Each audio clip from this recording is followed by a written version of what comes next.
Novel داستان کی ترقی یافتہ اور ارتقائی شکل ہے۔ داستان کے برعکس ناول کی بنیاد حقیقت اور فطرت پر اٹھائی جاتی ہے اور فرضی، خیالی اور موافق الفطرت باتوں سے اجتناب کیا جاتا ہے۔ ممتاز حسین ایک بہت مشہور نقاد ہیں، وہ ناول کی بڑی جامع تعریف کرتے ہیں۔ وہ کہتے ہیں ناول وہ اہم اور بڑی صنف ادب ہے جس میں عام طور پر تخلیقی رد عمل کو سامنے رکھا جاتا ہے۔ اس کی سب سے بڑی وجہ یہ ہے کہ ناول کا کینوس وسیع ہوتا ہے۔ ناول ایک عمدہ چیز ہے جس کے ذریعے ہم وہی نقشے جو ہم اپنی آنکھوں سے دیکھ چکے ہوتے ہیں دوسروں کو بھی دکھا سکتے ہیں۔ مجموعی طور پر ناول کی اہمیت کے بارے میں وہ کہتے ہیں علمی کتابیں تو بے شمار موضوعات پر لکھی جاتی ہیں لیکن ناول کا موضوع ایک ہی ہوتا ہے اور وہ ہے انسانی زندگی۔ ایک اور نقاد ہیں سلام سندھیلوی، وہ ناول کے بارے میں کہتے ہیں دراصل ناول نگار مفکر بھی ہوتا ہے اور مفسر بھی۔ وہ زندگی کے متعلق فکر کرتا ہے اور پھر اس کی تفسیر لکھتا ہے۔ ہمارے ناقدین نے ناول سے وہ فریضہ سر انجام دلوایا ہے جو عہد حاضر کو منعکس کرنے کے لیے کوئی خالی آئینہ کرتا ہے۔ ناول نگار کی نظر میں کہانی ہوتی ہے لیکن ناول کے تمام اجزاء پلاٹ، کردار، فلسفہ حیات، مکالمہ، منظر نگاری، جزیات نگاری اور اسلوب ہم آہنگ ہو کر ناول کو ناول بناتے ہیں۔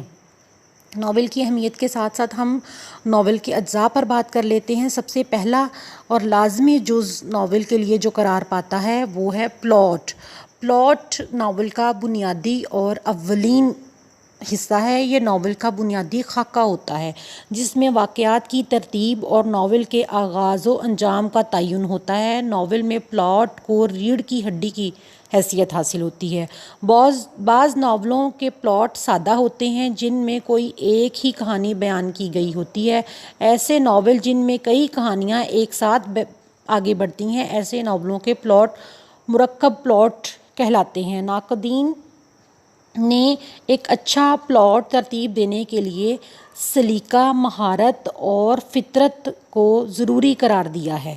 ناول کے اجزاء ترکیبی میں دوسرا اہم جز جو ہے وہ کردار ہے۔ کردار بھی ناول کا ایک لازمی عنصر ہے، لازمی حصہ ہے۔ ہر ناول میں ایک یا دو مرکزی کردار ہوتے ہیں اور باقی کچھ ضمنی کرداروں کی مدد سے کہانی آگے بڑھتی ہے۔ اچھا کردار وہی سمجھا جاتا ہے جو لچکدار ہو اور انسانی زندگی کے قریب تر ہو۔ مثالی اور جامد کرداروں کو تنقید کا نشانہ بنایا جاتا ہے۔ ڈپٹی نذیر احمد کے ناولوں پر سب سے بڑا اعتراض یہی ہوتا رہا ہے کہ ان کے اکثر کردار نیکی اور بدی کے مجسمے ہوتے ہیں۔ اردو ناول کی تاریخ پر سرسری سی نگاہ ڈالیں تو نذیر احمد کا ظاہردار بیگ، سرشار کا کھوجی، رسوا کا مراجعون ادا اور راجہ گدھ میں سمی کا کردار نیکی و بدی کے ماحول کو قبول کرنے کی بنا پر آج تک لوگوں کی یاد میں تازہ رہے ہیں۔ ناول کے اجزاء میں پلاٹ اور کردار کو بنیادی اہمیت حاصل ہے۔ ممتاز حسین کرداروں کے بارے میں کہتے ہیں جیتے جاگتے کردار اپنے اندر بے پناہ معنویت رکھتے ہیں۔ صرف فنکار ہی جانتا ہے کہ جو لفظوں کی مدد سے پتلے تراش رہا ہے، وہ پتلے جو وہ تراش کر کتابوں میں چپکاتا جاتا ہے کس طرح قاری کی نظر میں یکایک نور حیات سے منور ہو کر بولنے لگتے ہیں، چلنے لگتے ہیں، محبت کرنے لگتے ہیں اور پھر جینے مرنے لگتے ہیں۔ ناول کے اندر تیسرا اہم جز کہانی ہے۔ کہانی ناول کی جان ہوتی ہے۔ ناول میں کہانی حقیقت کا عکس ہوتی ہے۔ سید عابد علی عابد بڑے مشہور نقاد ہیں۔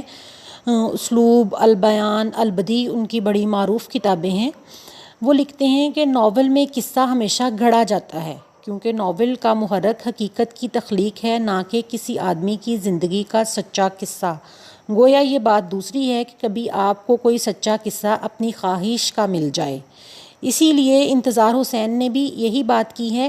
آج کے ناول کے تانے بانے میں کہانی کوئی ایسی حرکت اور حیثیت نہیں رکھتی جتنی کہ رکھنی چاہیے، بلکہ بعض ناول تو ایسے بھی لکھے گئے ہیں جن میں کہانی سرے سے غائب ہے۔ ناول کے ایسے بدلے ہوئے رجحان نے ناول کی موت کا اعلان کیا ہے۔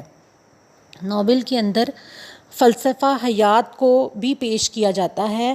ناول کے اندر فلسفہ حیات ایک اہم عنصر ہے۔ سہیل بخاری ناول کے اندر فلسفہ حیات کے بارے میں کہتے ہیں کہ ناول انسان کی باطنی اور خارجی زندگی کے تصادم کو بڑی وضاحت کے ساتھ بیان کرتا ہے۔ یہی نہیں، اچھا ناول وہ ہوتا ہے جو حقیقت کی ایک سچی تصویر کو قاری کے سامنے رکھے، جس میں ناول نگار کے تجربے اور خواب ہم آہنگ ہو کر قوس قزح کا منظر پیش کریں۔ کچھ مسائل کبھی تارے، کبھی چاند، کبھی سورج بن کر اس کے سامنے ہوتے ہیں، جس سے زندگی کی سچائی، تلخی، نشاط اور کرب کی کرنیں پھوٹتی نظر آتی ہیں۔ اس طرح ناول زندگی کی تصویر ہی نہیں بلکہ ہم رنگ تصویر بھی نظر آتا ہے۔ مکالمہ نگاری سے پہلے تھوڑا سا ہم فلسفے پر بات کر لیں۔ ہر ناول کسی نہ کسی فلسفے کو سامنے رکھ کر لکھا جاتا ہے۔ اس کے پیچھے کوئی نہ کوئی تھیوری ہوتی ہے جسے مصنف کرداروں کی مدد سے قاری تک پہنچانا چاہتا ہے۔ مکالمہ نگاری اگلا اہم جز ہے۔ کہا جاتا ہے کہ مکالمہ ناول نگار کے ہاتھ میں ہنٹر کی طرح ہوتا ہے۔ جس طرح سے وہ کہانی کو ہانکتا ہے، مکالمے ہی کے ذریعے ہم کرداروں کے عیوب و محاسن سے آگاہ ہوتے ہیں۔ اچھا مکالمہ وہی ہوتا ہے جو فطری اور کرداروں کی سطح کے عین مطابق ہو، ان کی زبان سادہ اور برجستہ ہو۔ بعض ناولوں میں مکالمہ نہیں ہوتا بلکہ مصنف اپنی زبان میں واحد متکلم کے انداز میں کہانی بیان کرتا ہے۔ اس میں اسلوب اور انداز بیان ناول کی کامیابی کا اعلان کرتے ہیں۔ مکالمے کے بغیر ناول آگے نہیں بڑھ سکتا۔ اگلا اہم موضوع ضمنی کردار ہیں۔ ہر ناول کے اندر چند ضمنی کردار مرکزی کرداروں کی رہنمائی کرتے ہوئے کہانی کو آگے بڑھاتے ہیں۔ یہ ضمنی کردار اپنے ساتھ چھوٹی چھوٹی کہانیوں کو لیے ہوئے ہوتے ہیں جن سے ہیرو ہیروئن یا مرکزی کہانیوں کو مدد ملتی ہے۔ ناول کے اندر منظر نگاری کو بنیادی اہمیت حاصل ہے۔ ناول چونکہ جزیات اور جذبات کا فن ہے، اس لیے ناول نگار کو لفظوں سے تصویریں بنانے کا فن بخوبی آنا چاہیے۔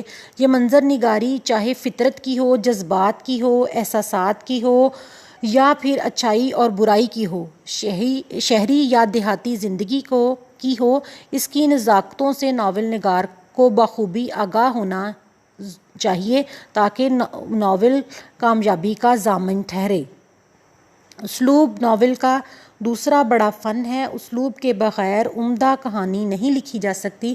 ناول نگار کا ناول میں اسلوب بہت زیادہ اہمیت کا حامل ہوتا ہے۔ اسلوب اگر پرکشش ہوگا تو قاری کی توجہ اپنی طرف کھینچ لے گا اور قاری اس ناول کو پڑھے بغیر نہ رہ سکے گا، اور اگر اسلوب بے رنگ یا بے سود ہوگا تو کوئی بھی قاری اسے اس کو پڑھتے ہوئے آسانی سے اکتا جائے گا یا جلدی اکتا جائے گا۔ اس لیے ناول میں اسلوب منفرد اور پرکشش ہونا بہت ضروری ہے، یعنی ناول کی زبان سادہ اور آسان ہو۔ ناول میں زبان و بیان کو بہت زیادہ اہمیت حاصل ہے کیونکہ زبان و بیان ہی ناول کو برجستہ بناتے ہیں اور قاری کو اپنا گرویدہ بناتے ہیں۔ یہی نہیں، اگر اسلوب بیان اور سادہ اور عام فہم ہوگا تو قاری اسے پڑھنے میں دقت محسوس نہیں کرے گا اور اسے دلچسپی سے پڑھتا جائے گا۔ یہی ناول نگار کی کامیابی کی سب سے بڑی دلیل ہوتا ہے۔ زبان و بیان کے ساتھ ساتھ ہر ناول میں انداز فکر موجود ہوتا ہے۔ ہر ناول نگار کا ایک خاص نقطہ نظر ہوتا ہے، یا یوں کہہ لیجئے کہ ہر ادیب کسی خاص طرز فکر کا مالک ہوتا ہے۔ زندگی کے بارے میں اس کا ایک خاص نظریہ ہوتا ہے جو اس کی تحریر میں کہیں نہ کہیں در آتا ہے۔ وہی ناول نگار کی تھیوری ہوتی ہے، اس کا نظریہ ہوتا ہے کہ وہ کس نظریے کے تحت ناول لکھ رہا ہے، یا اس کا مقصد محض تفریح ہے۔ ادیب کا فلسفہ حیات کچھ بھی ہو، اس کے بیان میں فنکاری اور ادبی چاشنی کا قائم رہنا زبان و بیان کی مہارت کا کا منہ بولتا ثبوت ہے، ورنہ ناول نعرے بازی اور پراپیگنڈے کے علاوہ کچھ نہیں رہ جاتا۔ ناول کے اندر پلاٹ، کردار، منظر نگاری، جزیات نگاری، مکالمہ، زبان و بیان، اسلوب، تمام چیزیں باہم پیوست ہو کر ناول کو ناول بناتے ہیں۔ اسی وجہ سے ناول کا تاثر دیر پا ٹھہرتا ہے۔